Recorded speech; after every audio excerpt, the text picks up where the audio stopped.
à tous. C'est une joie de me retrouver parmi vous ce matin, de pouvoir partager la parole de Dieu. Je sens un peu ces derniers temps, mais je me réjouis d'être là ce matin. Vous savez, ce qu'on a célébré, ce qu'on appelle la Sainte Seine, c'est le jour où le Seigneur a été livré. Et ce jour, il est particulier parce que Jésus a célébré la Sainte Seine le jour de Pâques. Et Pâques, c'était la semaine dernière, une dizaine de jours à peu près. Et j'aimerais qu'on parle ensemble. Pâques, c'est la délivrance du péché, quand Jésus est mort à la croix.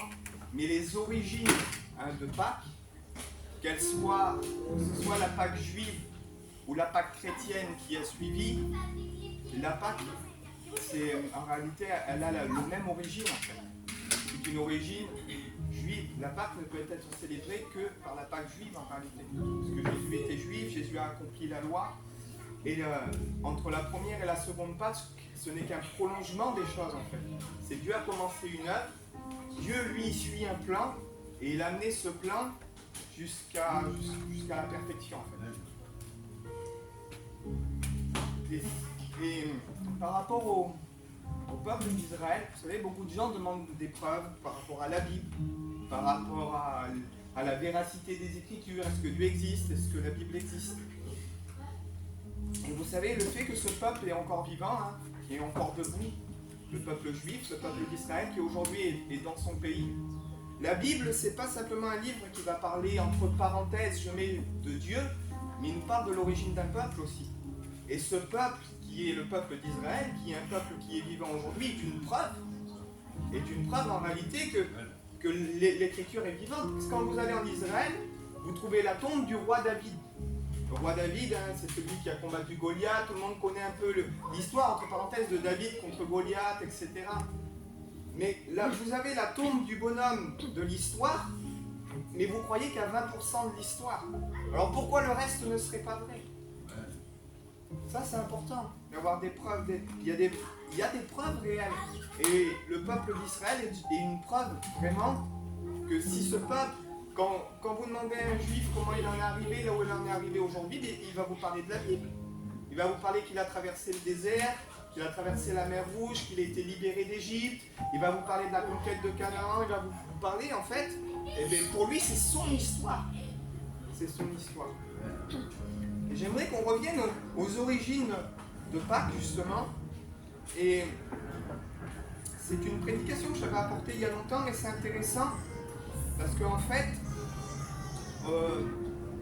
c'est les coutumes égyptiennes dans le livre de l'Exode. Et on va voir ensemble un peu l'histoire d'Israël au milieu du pays d'Égypte, et de quelle manière, par rapport aux 10 plaies d'Égypte, parce que vous savez que Dieu ne fait pas les choses comme ça par hasard.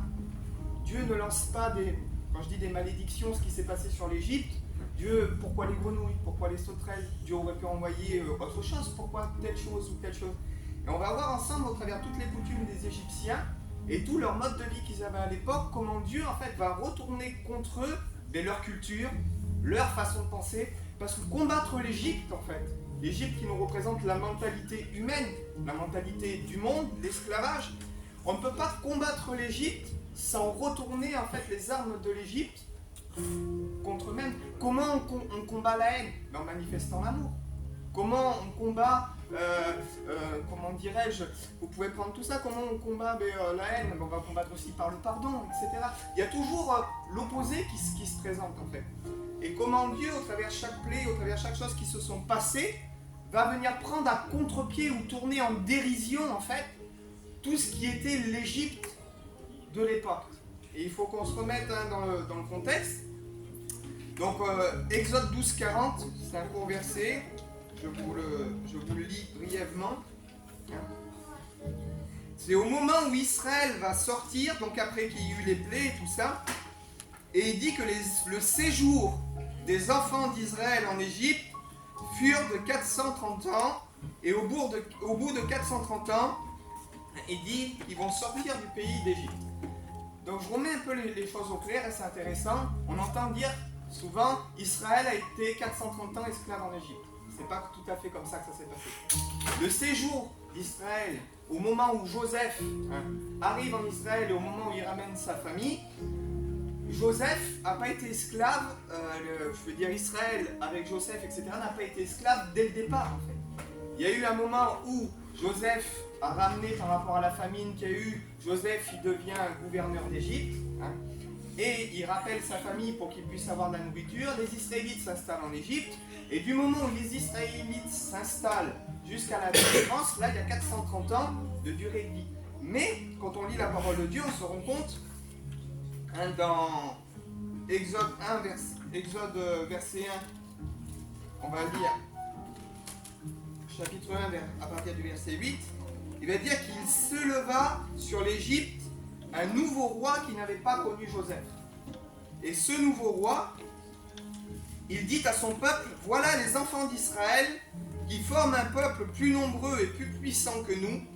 Allons, montrons-nous habiles à son égard et empêchons-les qu'ils ne s'accroissent et qu'ils survienne une guerre et qu'ils se joignent à nos ennemis. En gros, ce roi qui n'avait pas connu Joseph ni même d'écho, alors vous imaginez, pour que l'écho de quelqu'un disparaisse, c'est pas 50 ans, 60 ans.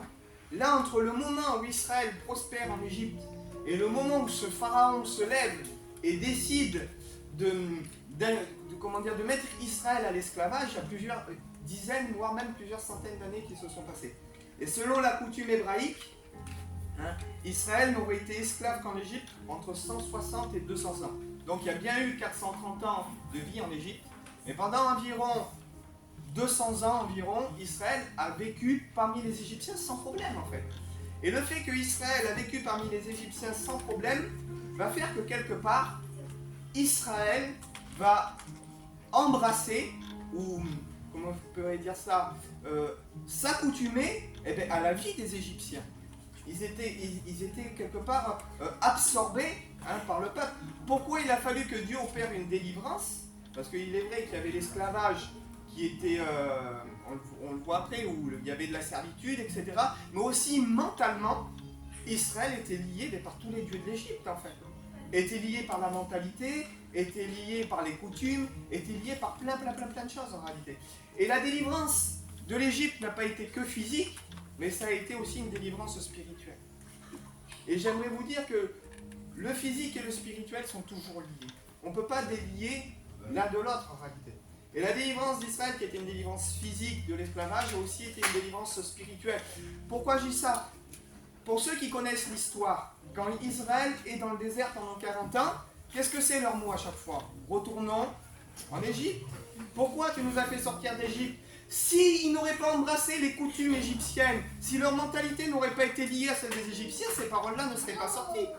Et il a fallu que pendant 40 ans, tous ceux qui avaient été atteints en réalité par cette mentalité, par cette façon de vivre, qu'ils meurent, pour qu'une nouvelle génération qui n'avait pas connu l'Égypte. J'aimerais vous dire que malgré qu'on vient à Dieu, malgré que Jésus nous libère, le monde laissera toujours sur nous des traces et des stigmates qui parfois ne s'enlèveront jamais. Les cicatrices, c'est des blessures qui ne se refermeront peut-être jamais. Alors sans être maladroit, mais si vous prenez des enfants qui ont été abusés ou des choses comme ça, même s'ils deviennent chrétiens, même si Dieu libère de ses pensées, de ses souffrances, la cicatrice, elle demeurera toujours. Et qu'on le veuille ou pas, ce qu'on a vécu dans notre vie parfois, dans le monde, etc., ça a laissé sur nous des stigmates.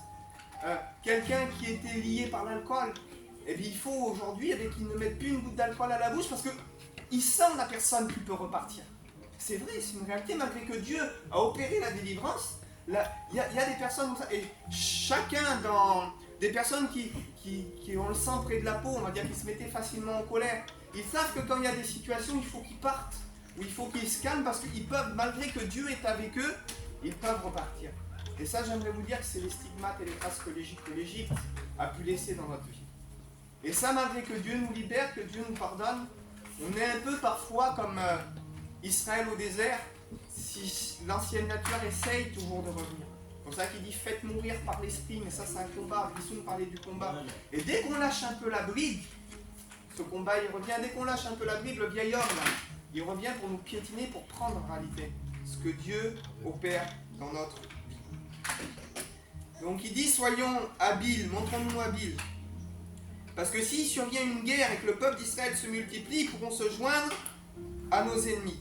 Alors, il dit, on établit sur lui des chefs de corvée, donc sur le peuple d'Israël, afin de l'accabler de travaux pénibles. C'est ainsi qu'il bâtit les villes de Pithom et de Ramsès pour servir de magasin à Pharaon. Mais plus on les accablait, plus ils se multipliaient et plus ils s'accroissaient. Et l'on prit en aversion les enfants d'Israël. Ça vous rappelle pas quelque chose, ça? C'est-à-dire que les Juifs qui se multiplient malgré toutes les embûches et tout ce qu'il aurait présenté, il dit que là, il y a comme une aversion, comme une haine du Juif qui se manifeste. On pense tout de suite à la Deuxième Guerre mondiale. La propagande, cette haine du Juif. Vous voyez comment les événements, en fait, dans le cycle de la vie se répètent, en fait. Les événements dans le cycle de la vie se répètent.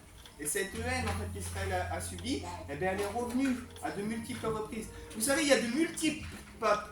Quand vous prenez l'Empire romain, Israël n'a jamais été au niveau de l'Empire romain. Israël n'a jamais été au niveau de l'Empire de Napoléon. Et pourtant, des grands empires comme ça, vous les voyez renversés, balayés. Il y en a qui se sont éclatés. Malgré que Rome a survécu, je ne sais pas ce que je veux dire. Mais pas dans la gloire, en fait. Et quand vous prenez un petit peuple qui a essayé d'être anéanti, des dizaines et des dizaines et des dizaines de fois, qui a été en esclavage, qui a été baladé de ça et là, qu'est-ce qu'ils ont de plus en réalité? Ils sont durs. Tournez-le dans le sens que vous voulez. Aujourd'hui, dans l'évangile, on va dire, européen, on dit que Dieu a abandonné les Juifs, que l'Église a remplacé Israël. La parole de Dieu dit dans le livre d'Ésaïe, ou dans le livre d'Ézéchiel, celui qui touche à Israël touche à la prunelle de son œil. C'est un mystère. Alors moi, j'en vois pas tous les Juifs au ciel. Leur salut, il ne dépend pas de moi, il dépend de Dieu. Et Dieu seul sait qui il va sauver et qui il va prendre. Vous comme moi, on n'a pas le droit de dire telle personne est sauvée, telle personne est perdue, telle personne ira en enfer. C'est Dieu qui décide. C'est Dieu qui décide. Et Dieu sait ce qu'il y a dans le fond des cœurs de chacun. Vous savez, il y aura des gens qui auront suivi des communautés chrétiennes et qui malheureusement seront à côté, seront perdus. Et il y aura des gens qui seront dans une communauté juive, mais que leur cœur sera droit, sera cœur qui chercheront Dieu, et que Dieu prendra. C'est Dieu qui choisit. Et que ce soit, on ne va pas rentrer dans un débat religieux, mais Dieu connaît les siens. Dans toutes les dominations religieuses, partout, Dieu connaît ceux qui sont à lui. Donc ils prirent en aversion les enfants d'Israël. Alors les Égyptiens réduisirent les enfants d'Israël à une dure servitude. Il leur rendit la vie amère par de rudes travaux en argile et en briques, et par tous les ouvrages des champs. Et c'était avec cruauté qu'il leur imposait toutes ces charges. Le roi d'Égypte parla aussi aux sages-femmes des Hébreux. Il leur dit, quand vous mettrez au monde les enfants des Hébreux, vous les tuerez, vous ferez mourir les garçons, etc. Mais les sages-femmes craignaient Dieu, et ils ne firent pas ce que Pharaon, le roi d'Égypte, leur avait dit. Ils laissèrent vivre tous les enfants. Le roi d'Égypte appela les sages-femmes en leur disant, pourquoi vous agissez ainsi? Et eux, ils vont dire ça en disant, mais les femmes des Hébreux sont encore réveillées, on ne peut pas leur prendre leurs enfants, elles sont encore vigoureuses, etc., etc. On continue un petit peu. Alors Dieu va bénir les sages-femmes par rapport à leur comportement, parce que les sages-femmes avaient la crainte de Dieu, Dieu les fit prospérer, eux et leur maison. Alors Pharaon donna cet ordre à tout son peuple, vous jetterez dans le fleuve tout garçon qui naîtra, et vous laisserez vivre toutes les filles. Et là, il y a un édit, une sentence qui va être proclamée, où ils vont ordonner que tous les premiers-nés d'Égypte, mâles, soient jetés dans le fleuve. Vous connaissez l'histoire, il y a un homme de la maison de Lévi, il y a un bébé qui naît, mais lui, il ne veut pas le donner. Il cache le bébé pendant un temps. Et on a cette image, pour ceux qui ont vu le film, comme il est mis dans un berceau, une sorte de berceau, enroulé de poids, etc. Et il est jeté sur le fleuve. Mais qu'est-ce qui va donner l'idée, en fait, à sa sœur, à la sœur de Moïse, s'appelait Myriam? Pourquoi cette jeune fille, en fait, cette jeune fille va faire cette chose-là? Pourquoi ça lui passe par la tête? Et j'aimerais vous dire que, dans ce qu'on parlait tout à l'heure, dans ce que je disais, c'est que Israël avait pris les coutumes aussi des Égyptiens. Et le fait de mettre un berceau comme sur le Nil, c'était une coutume qui se faisait en Égypte. Il y a un musée, hein, il se trouve ce musée en Angleterre, je ne sais plus le roi exact, et on voit justement, dans ce musée, ils expliquent comment les rites funéraires étaient faits. Et puis là, c'est des notes que j'ai prises sur Internet, vous pouvez les retrouver. Quand le pharaon était mort, il dit, son corps était transporté donc au lieu d'embaumement. On mettait plusieurs jours pour embaumer les corps, pour vous savez, qu'ils soient momifiés, etc. Donc, l'embaumement était fait dans un temple funéraire. Après plusieurs jours, environ, à peu près 70 jours, la momie était prête, elle était déposée dans un cercueil qui était hissé sur une barque funéraire pour traverser le Nil.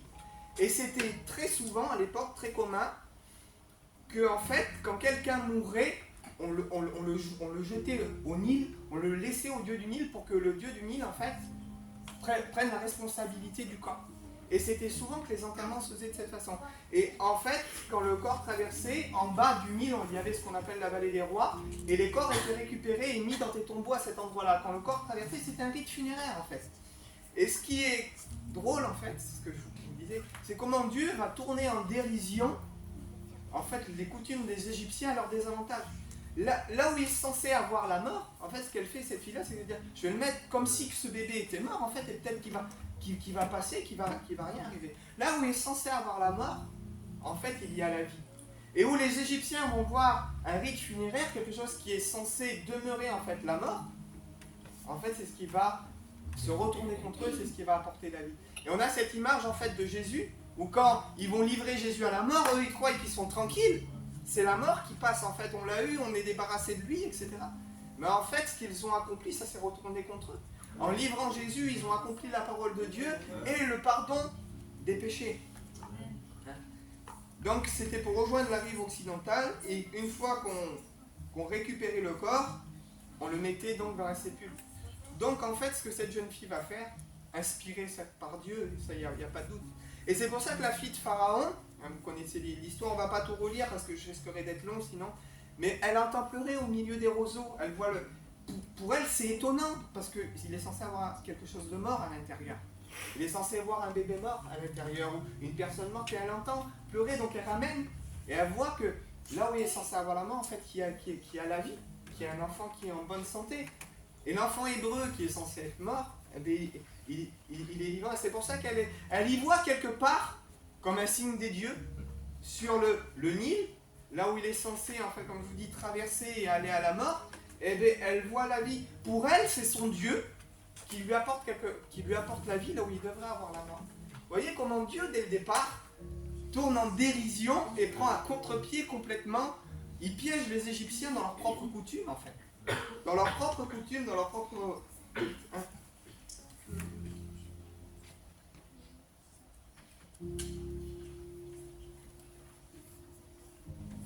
Je dis, Dieu tourne en dérision réellement.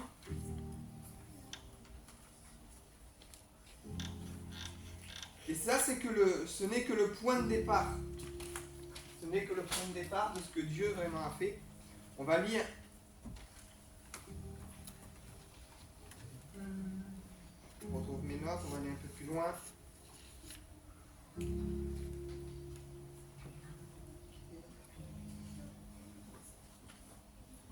Exode 12.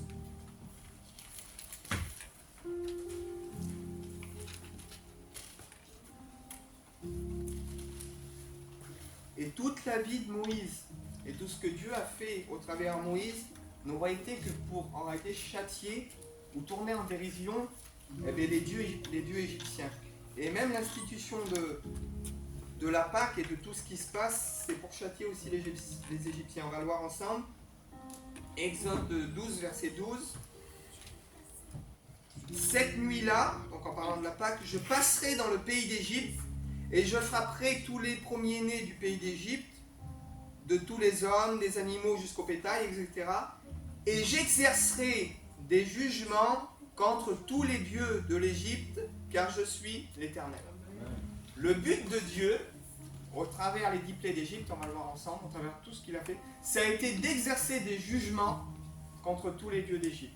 Et Dieu va montrer et va prouver aux Égyptiens, eux qui étaient au sommet de la technologie de l'époque, si on peut appeler ça, de cette façon-là, c'est-à-dire qu'ils avaient la meilleure médecine, pour eux, ils avaient les meilleurs dieux, pour eux, c'était les meilleurs, c'était les plus forts, c'était les Égyptiens, personne ne pouvait rivaliser avec eux en fait. Et les Égyptiens mettaient vraiment en avant le succès qu'ils avaient, mais ils le mettaient en avant par rapport à leur Dieu, par rapport à leurs coutumes en fait. Et la première des plaies qui va être envoyée, on voit que Moïse va être envoyé vers Pharaon. Il y a des années qui passent entre le moment où Moïse naît, ensuite il tue un Égyptien. À l'âge de 40 ans, il apprend qu'il est hébreu, donc il tue un Égyptien qui maltraite un hébreu. Il est renvoyé donc au désert, il part pendant 40 ans supplémentaires. Dieu l'appelle et lui dit: tu vas être mon serviteur, il faut que tu libères mon peuple qui souffre, etc. Au départ, Moïse ne veut pas y aller, mais Dieu le convainc. Il va jusqu'en Égypte, il retrouve un de ses frères, qui s'appelle Aaron, et les deux, d'un même esprit, d'un même cœur, se mettent ensemble en obéissant à la parole de Dieu pour libérer le peuple d'Israël. Ils se présentent, eux, tout simplement, ils se présentent devant Dieu en disant: laisse partir mon peuple, laisse partir Israël, Dieu te parle, en disant que tu dois laisser partir son peuple afin qu'il le serve. Qu'il le loue au désert, qu'il le serve, qu'il lui offre un culte. Et Pharaon dit: je ne laisserai pas partir ce peuple car il m'appartient, etc., etc. Et donc Dieu va commencer à châtier Pharaon par la première plaie, c'est ce qu'on appelle l'eau du Nil qui est changée en sang. Donc Pharaon est tout simplement tranquille sur sa barque et Moïse se présente, il prend le bâton. Exode 7, 4. L'Éternel, le Dieu des Hébreux, m'a envoyé auprès de toi pour te dire: laisse aller mon peuple afin qu'il me serve dans le désert. Et voici, jusqu'à présent, tu n'as point écouté. Alors ainsi parle l'Éternel: à ceci tu connaîtras que je suis l'Éternel. Je vais frapper les eaux du fleuve avec le bâton qui est dans ma main et elles seront changées en sang. Les poissons qui sont dans le fleuve périront, le fleuve se corrompra et les Égyptiens s'efforceront en vain de boire l'eau du fleuve. L'Éternel dit à Moïse et à Aaron, etc. Donc c'est vraiment ce qui va s'accomplir. Vous savez que chez les Égyptiens, le Nil est divinisé. En fait. Et le premier dieu que Dieu va châtier, c'est le dieu du Nil. La personnification du dieu du Nil, il l'appelle le dieu Hapi. Dans la mythologie égyptienne, il est bien plus que le fleuve, mais il est celui qui donne en fait la vie aux êtres vivants du fleuve, aux poissons, etc. Et l'eau qui est changée en sang, c'est ce dieu-là qui va être châtié, donc le dieu du Nil, en disant en gros que Dieu est plus fort que le dieu des Égyptiens. Et Dieu va commencer par châtier le dieu du Nil. La deuxième plaie qui va sortir, je vais essayer de passer assez vite. Il y a des plaies qui sont plus ou moins intéressantes, donc sur ce qui n'est pas vraiment profond, on va passer assez vite. On s'arrêtera peut-être un peu plus en détail sur des choses qui sont un peu plus intéressantes. La deuxième plaie, ça va être les grenouilles. Tu iras vers Pharaon et tu lui diras: ainsi par l'Éternel, laisse aller mon peuple afin qu'il me serve. Si tu refuses de le laisser aller, je vais frapper par des grenouilles toute l'étendue de ton pays. Le fleuve fournira de grenouilles, elles monteront jusque dans les maisons, etc. etc. Le deuxième dieu égyptien que Dieu va tourner en dérision, c'est le dieu Eket. Et vous voyez, Eket, je ne sais pas si vous voyez ici, c'est un dieu mais qui a une tête de grenouille en fait. Et c'est celui qui est censé gérer les mammifères, tout ce qui est grenouille, tout ce qui est animaux, etc. Donc c'était un dieu à la tête de grenouille. Alors c'est drôle parce que Dieu est en train de leur dire: vous priez un dieu qui a la tête de grenouille et votre dieu il ne contrôle pas les grenouilles. Alors votre dieu n'est pas capable en fait d'arrêter ce que Dieu est en train de vous faire subir. Et on voit qu'à chaque fois dans les premières plaies que Dieu envoie, il y a les magiciens de Pharaon qui reproduisent les plaies scientifiquement, par des artifices, par des tours de magie. Ils arrivent à reproduire. Et on verra qu'arrivé à un moment, il y a un moment où eux, ils ne peuvent pas aller plus loin. Et il y a un dieu aussi qui règne sur la magie. en Égypte, et on le verra après. Donc, les grenouilles n'ont pas pu être arrêtées. Leur dieu à tête de grenouille n'a rien pu faire, parce que quand Dieu parle, quand Dieu arrête quelque chose, et les Égyptiens vont voir au fur et à mesure que chaque fois que Dieu parle, en fait, et que leur Dieu est impuissant face à ce que Dieu, en fait, envoie. La troisième, ça va être, en fait, l'époux. Le mot hébreu, pour désigner l'époux, veut dire aussi des moucherons piquants ou des moustiques. En fait, c'est plusieurs formes d'insectes qui ont été. Il va ordonner à la poussière de la terre de se changer en poux. Et ainsi, dans tout le pays d'Égypte, Aaron va étendre ses mains, il va frapper la poussière de la terre, et alors de la poussière va sortir en réalité toutes sortes d'insectes, de poux, de bestioles qui vont venir piquer en fait les Égyptiens. Et ce qui est intéressant, c'est que là, c'est la première plaie que les magiciens qui étaient auprès de Pharaon ne vont pas pouvoir reproduire. Et il y a un dieu égyptien qu'on appelle Eka, qui est le dieu de la magie. Et là, même le dieu de la magie ne va pas pouvoir reproduire le fait que la poussière se transforme en être vivant. Arrêtez. Vous imaginez que de la poussière de la terre, tout d'un seul coup, vous avez de la poussière chez vous, la poussière qui vole, elle se transforme en être vivant, elle se transforme en bestiole.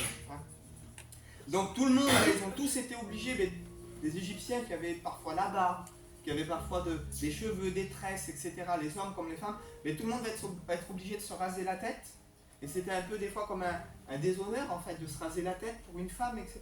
Donc ce que ça va produire, ça va engendrer beaucoup de choses. Le fait de se raser la tête, tout le monde va se retrouver à avoir la tête rasée, à plus pouvoir vivre en fait comment il vivait. Voilà.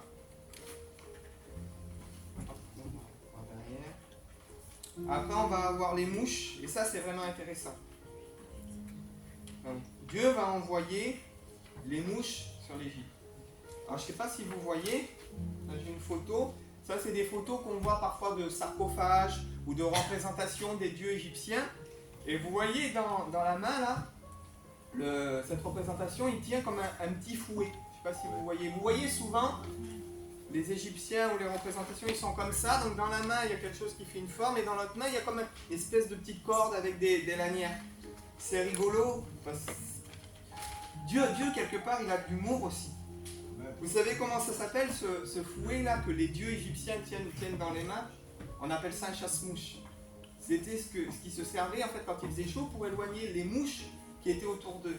Et Dieu leur envoie les mouches en leur disant, vos dieux qui ont des chasse-mouches dans les mains, ils ne sont pas capables de chasser les mouches de votre pays, en fait. Vous voyez comment Dieu est en train de tourner en dérision. Dieu se moque, mais alors ouvertement, de toute leur culture, de tout, en réalité, leur pouvoir, de toute la force de l'Égypte.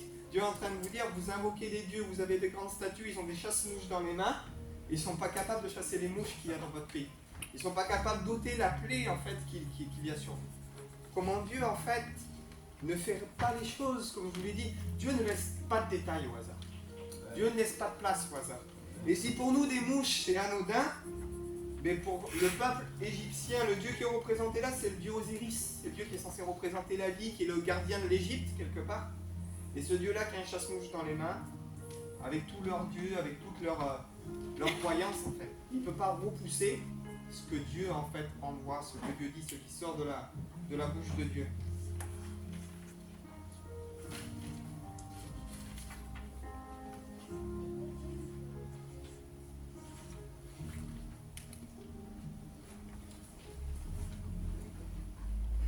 On voit un peu plus loin que Dieu parle encore. Il dit, parle à mon peuple, laisse partir mon peuple afin qu'il me serve. Si tu refuses de le laisser aller et si tu le retiens encore, voici la main de l'Éternel sera sur tes troupeaux qui sont dans les champs, sur les chevaux, sur les ânes, sur les chameaux. Et il y aura une mortalité très grande parmi le bétail. Mais l'Éternel distinguera entre les troupeaux d'Israël et le troupeau des Égyptiens. Et il ne périra rien de tout ce qui est aux enfants d'Israël. L'Éternel fixa un temps, et il dit, demain l'Éternel fera passer cela sur tout le pays d'Égypte. Au moins 4 dieux étaient associés aux animaux domestiques. Le taureau Hapi, ou le dieu Ptah, qui avait une tête de taureau, le dieu Ré aussi, la déesse Hathor, qui avait une tête de vache. Pourtant, aucun ne put arrêter la destruction du bétail des Égyptiens à cause d'une maladie infectieuse et d'une épidémie. On voit que Dieu va châtier le bétail, que Dieu va faire que le bétail meure, ça va châtier donc tous ces dieux qui étaient censés aussi régner sur les troupeaux d'Égypte. Cette plaie-là est beaucoup plus intéressante, la 6e. Il est question des pustules qui sortent sur le corps, des pustules comme des boutons, comme des maladies. Et c'est intéressant. On va lire le texte et après je vais vous expliquer. Quand j'ai trouvé cette note, ça m'a beaucoup touché quand j'ai compris ce passage. Alors Dieu parle et il dit à Aaron, remplissez vos mains de cendres de fournaise. Il faut bien noter ça, de cendres de fournaise, et que Moïse la jette vers le ciel sous les yeux de Pharaon. Elle deviendra une poussière qui couvrira tout le pays d'Égypte, et elle produira dans tout le pays d'Égypte, sur les hommes et les animaux, des ulcères formés par une éruption de pustules. Ils prirent de la cendre de fournaise et se présentèrent devant Pharaon. Mais Moïse la jeta vers le ciel, et elles produisirent sur les hommes et sur les animaux des ulcères formés par une éruption de pustules. Et les magiciens non plus ne purent accomplir cette chose. Pourquoi c'est si intéressant? Parce qu'il dit que la cendre de fournaise, ce n'est pas une plaie qui va être lancée en réalité comme ça, par une parole ou par un mot, mais il va y avoir un acte qui va être fait. Et cet acte-là, il est révélateur et il nous prouve quelque chose de grand. Parce que ces fournaises-là, en fait, qui vont prendre la poussière à l'intérieur, c'était la fournaise des fours à briques où les Israélites travaillaient et là où ils subissaient la servitude.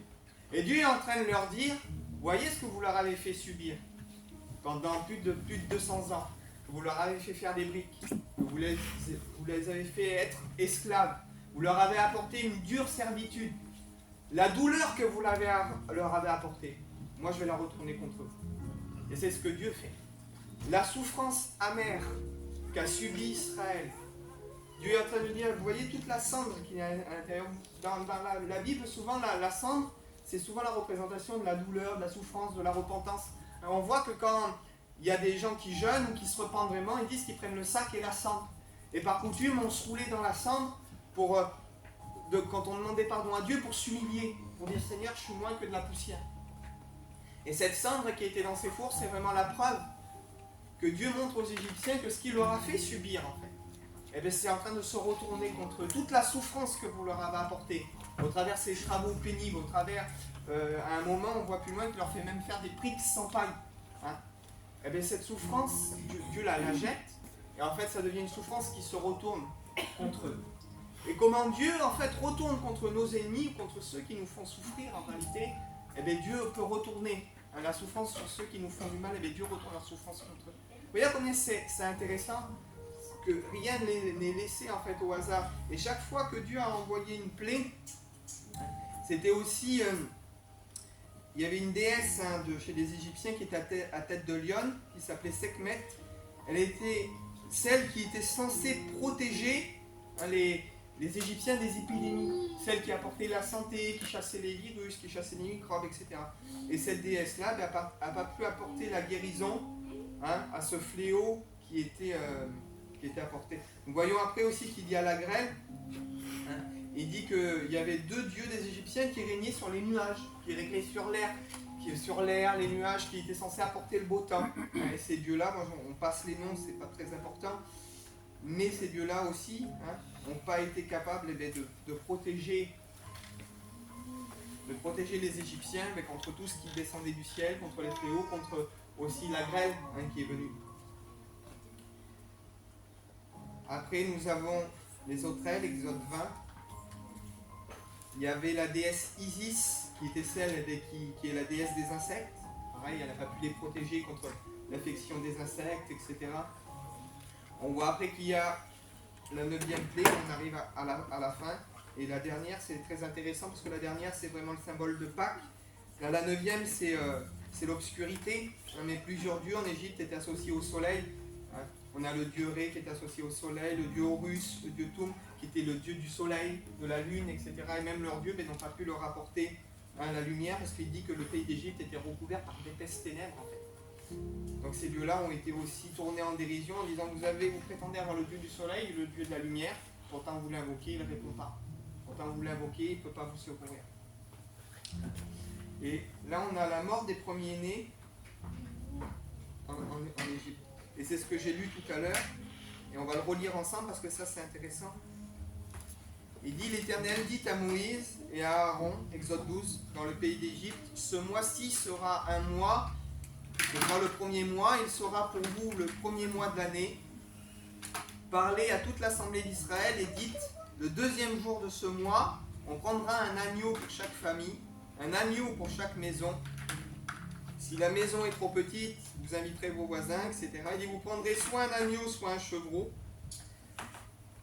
Alors pourquoi un agneau? Il dit, vous l'immolerez entre les deux soirs. Il dit, vous prendrez, il dit, de son sang au pied de la porte. Et il dit, vous tremperez avec de la paille, et il dit, vous en mettrez sur les linteaux. Alors c'est intéressant parce que si j'ai un bol à mes pieds, que je fais ça, et que j'en mets sur les linteaux, qu'est-ce que ça représente? Ça représente une croix. Donc on voit déjà dès le départ le sens que Dieu veut nous donner et où Dieu veut nous emmener. Et j'aimerais vous dire que ce qui est intéressant, c'est que l'agneau, en fait, pour les Égyptiens, ça ne représente pas une bénédiction. L'agneau représente la malédiction. Pourquoi l'agneau, c'est la malédiction? Je vous ai dit que Dieu va châtier tous les dieux qui sont en Égypte. Et il y a un dieu en particulier qu'on appelle le dieu Koum. Et le dieu Koum, c'est celui qui est le dieu de la fertilité, le dieu de la fécondité. C'est lui, il dit, il est le maître aussi des eaux.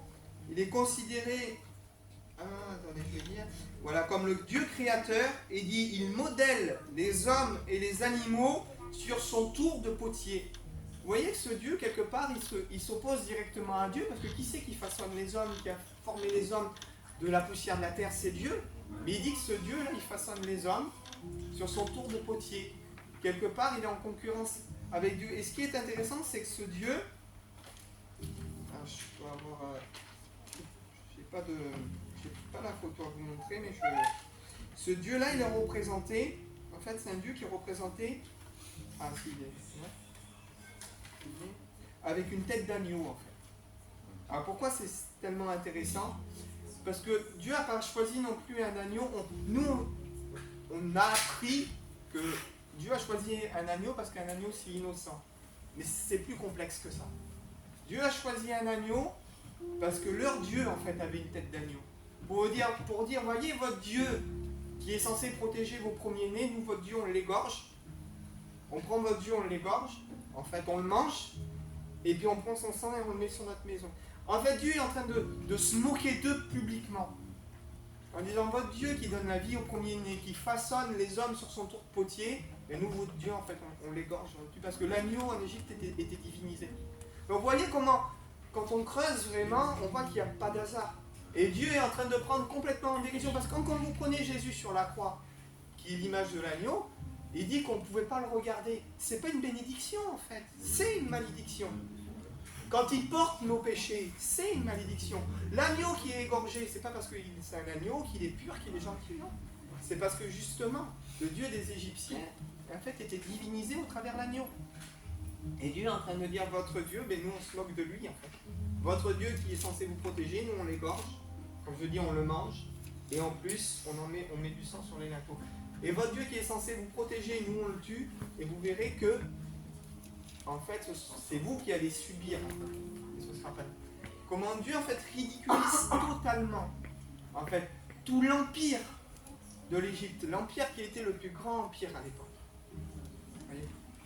Et on voit que dans les détails, premier mois, c'est dans le calendrier hébraïque, le jour de la Pâque, c'est le premier mois, c'est là où vient le printemps, et c'est le mois du renouveau. Et en fait, Dieu est en train de leur dire, après cette étape-là, plus rien ne sera jamais comme avant. Plus rien ne sera jamais comme avant. Et quand Israël a été libéré, comme je vous l'ai dit, il y en a qui ont gardé des stigmates de l'Égypte, qui voulaient toujours retourner. J'aimerais simplement qu'on lise un dernier verset, Ésaïe 19, verset 1. Ça correspond un peu avec tout ce qui a été dit. J'ai terminé, je ne serai pas beaucoup plus long. Ésaïe 19, il dit oracle sur l'Égypte. Il dit, voici l'Éternel est monté sur une nuée rapide, il vient en Égypte, et les idoles de l'Égypte tremblent devant lui. Et c'est ce que Dieu a fait en fait, quand il a fait la Pâque et qu'il a libéré Israël. Dieu s'est moqué du début jusqu'à la fin de tous les dieux en fait, qui gouvernaient à l'époque. Et Dieu a prouvé son statut de Dieu puissant. Et c'est même là que, quand Israël va vouloir conquérir le pays de Canaan, tous les gens de Canaan vont avoir peur. La réputation du Dieu d'Israël, à travers ce qu'il avait fait en Égypte, c'était tellement répandu que même les peuples étrangers savaient que même leur Dieu, quand je parle de leur Dieu, vous savez qu'entre guillemets, ce sont des puissances démoniaques qui agissent dans les villes, qui agissent dans le monde. Ils savaient que même leur Dieu n'était pas capable en fait de les protéger devant le seul vrai Dieu.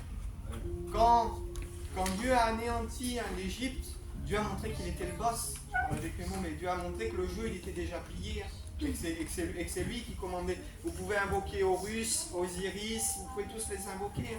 Quand Dieu parle, il n'y a rien qui tient, et il n'y a rien qui résiste. Il n'y a rien qui tient, il n'y a rien qui résiste. Et ce Dieu si puissant, il a accompli la délivrance dans notre vie. Alors pourquoi prendre toutes ces notes, etc. C'est simplement aussi pour vous dire que dans nos vies, il y a des choses qu'on ne comprend pas. Quand on lit la Pâque comme ça, quand on lit les plaies d'Égypte et quand on ne creuse pas plus que ça, on peut dire mais Dieu fait les choses n'importe comment, ou Dieu fait les choses pourquoi le Nil, pourquoi... Mais derrière, il y a des messages, et il y a des choses qui sont plus profondes que ce qu'on voit. Mais nous, malheureusement, en tant qu'hommes, trop souvent, on s'arrête qu'à ce qu'on voit. On s'arrête qu'à ce qu'on entend. Et on ne connaît pas, en fait, le monde, des fois, spirituel qui nous entoure, mais des fois, on ne se connaît pas nous-mêmes. Et on croit que si on posséderait telle ou telle chose, ou que si notre vie prendrait telle ou telle direction, alors on serait plus heureux. Et je parle de moi parce que c'est une réalité que je vis. On a du mal à accepter que, mais pourquoi Seigneur, je sais que si ma vie se passerait comme ça, il faut que ma vie soit comme ça pour que je sois heureux. Mais Dieu lui sait. Et Dieu, c'est lui qui nous forme et qui nous façonne. Et le plus difficile, en fait, c'est d'accepter de le suivre là où il nous conduit. Nous, on voudrait que Dieu nous donne pour que notre vie soit en fait à l'image que nous, on se représente. Si j'ai telle chose, je serai heureux. Si j'ai telle chose, je serai bien. Et on dit, Seigneur, mais ça, tu vois, c'est une bonne chose. C'est des choses que je désire pour toi ou telle chose. Mais Dieu, lui, il connaît, il sait, en fait, comment faire. Et de la même manière que dans tout ce que Dieu a fait au travers les plaies de l'Égypte, il y avait des choses qui étaient cachées. Dans notre vie, il y a des choses que Dieu fait pour nous et qu'on ne comprend pas et qui sont cachées aussi. Il y a des choses en nous qu'il faut qu'ils meurent aussi, il y a des choses qu'il faut qu'ils changent. Et il faut qu'on accepte de comprendre que Dieu est au contrôle. Et si Dieu a accompli toutes ces choses pour libérer le peuple d'Israël, que Dieu a accompli aussi la Pâque au travers de Jésus pour nous libérer, la parole de Dieu dit, je suis persuadé que celui qui a commencé en vous cette bonne œuvre la rendra parfaite pour le jour de Christ. Si on est dans ses mains, cette œuvre, c'est lui qui va la rendre parfaite. Tout comme il a rendu l'œuvre parfaite avec Israël, qu'il a fait sortir du pays d'Égypte et qu'il a amené Israël à maturité, là où lui voulait en fait. Malgré tout ce qui s'est passé, Dieu a amené Israël là où lui voulait l'emmener. Et Dieu veut nous emmener là où lui il veut. Mais parfois, en fait, le plus dur, c'est de lâcher prise. Lâcher prise et d'accepter d'obéir. D'accepter que lui, il est au contrôle et même sans comprendre, de lui faire confiance. Peut-être, il y en a qui ont peut-être des questions, ce qui a été apporté. Si vous avez des questions.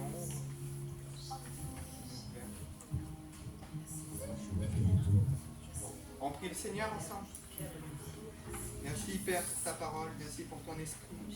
Merci parce que tu es celui qui nous conduit, Seigneur. Et nous savons, quand nous plongeons nos regards dans l'Écriture, que tu es au contrôle de tout. Que rien, Seigneur, dans le monde, rien dans l'univers n'a été laissé au hasard. Tu ne laisses pas de place au hasard, Seigneur. Tu ne laisses pas de place, Père éternel, au doute. Mais tu es celui qui contrôle tout. Tu es celui qui est au contrôle de tout, Seigneur, et aide-nous à te faire confiance. À te faire confiance dans nos vies, dans nos pensées, dans nos cœurs, Seigneur, dans ce que nous entreprenons réellement. Aide-nous à te faire confiance réellement, Seigneur. Merci parce que tout ce que tu fais est parfait. À toi la gloire, Père éternel, parce que tu es notre Dieu. Merci, Seigneur. Amen. Je voulais juste rebondir Notre culte termine déjà.